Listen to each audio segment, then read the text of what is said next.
Hi everyone, welcome back to my YouTube channel, and today we are going to talk about salivary calculi. So let's start our topic with introduction. Salivary calculi, also known as siloles or calcified mosses that form within the salivary gland ducts or parenchyma, leading to partial or complete obstruction of salivary flow. They are the most common causes of salivary gland obstruction and can result in pain, swelling, and secondary infection. Silolithiasis is most commonly affects the submandibular gland, that is followed by parotid gland, and rarely the sublingual or minor salivary glands.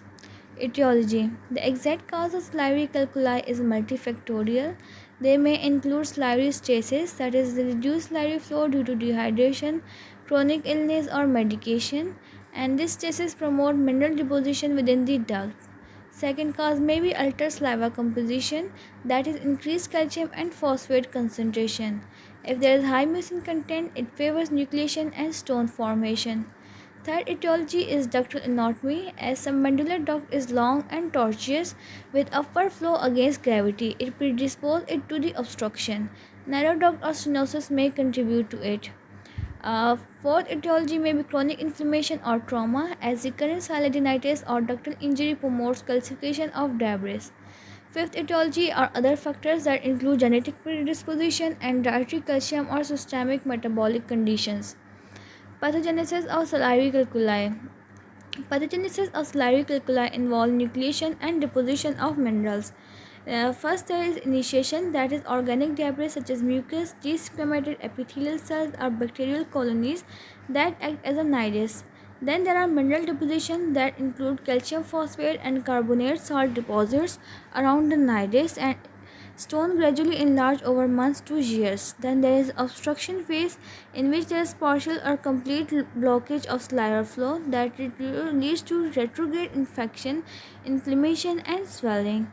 Clinical features of salivary calculi. In the first, there are symptoms that may include pain and swelling in affected gland, that is often worse during meal time.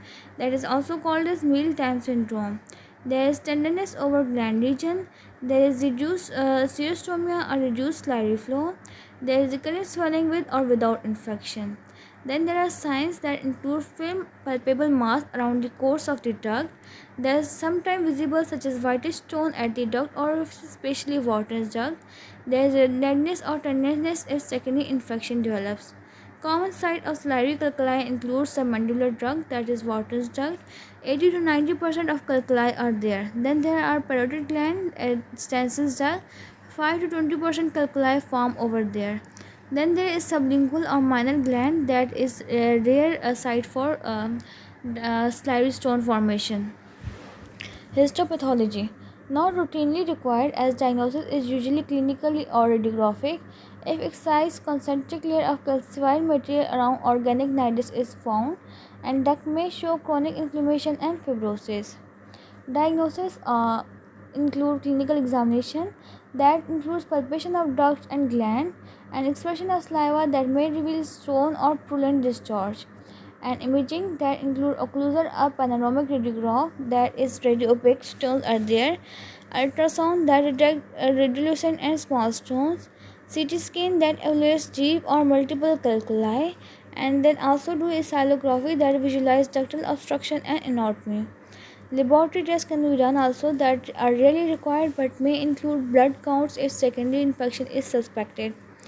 Management of salivary calculi include conservative management that includes hydration and logs, massage of duct to encourage stone expulsion, analgesics for mild pain, and it is appropriate for small non-obstructing stone. Then there is minimally invasive techniques, that is ductal dilation or salidonoscopy, that is stone retrieval using endoscopic instrument. Third management procedure is surgical management, that may be transoral removal for accessible submandibular stone or gland excision for recurrent large or inaccessible stone. Antibiotics are given if secondary infection is present. Then there is supportive care, in which pain control and warm compressors are given, and oral hygiene is done to prevent secondary infection. Complication of salivary calculi. There may be acute or chronic silodinitis. There may be abscess formation, fibrosis, and atrophy of gland. Recurrence if underlying factor is present. and rarely it can cause ductal structure after surgery. Prognosis of salivary calculi. Its prognosis is excellent with early diagnosis and appropriate management. Most patients recover fully salivary function after stone removal. Recurrence is uncommon if predisposing factors are corrected. Conclusion of this lecture video.